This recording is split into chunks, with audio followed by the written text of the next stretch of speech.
ఎందుకు అసలు మూవీ ఎక్కడి నుంచి ఎక్కడ స్టార్ట్ అవుతుంది అసలు అలా అలా అలాగ వరస్ట్ అయిపోద్ది మూవీ.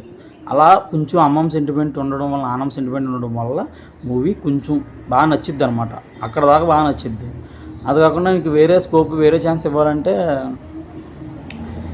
రవితేజ మూవీ గురించి చెప్తున్నాను కదా, అదే ఆగింది. రవితేజ మూవీ ఏం లేదబ్బా, చిన్న కాన్సెప్ట్. మ్యారేజ్ అవుతుంది. మ్యారేజ్ అయితే మనవాడు వర్క్ పని మీద మలేషియా, ఇండోనేషియా వెళ్తాడు. అక్కడ ఒక అమ్మాయి పరిచయం అవుతుంది. మళ్ళీ ఆ అమ్మాయిని తీసుకొచ్చి ఇంట్లో పెడతాడు.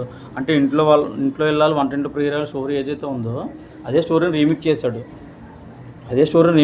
అదే దాన్ని తిప్పి కొట్టారు అనమాట.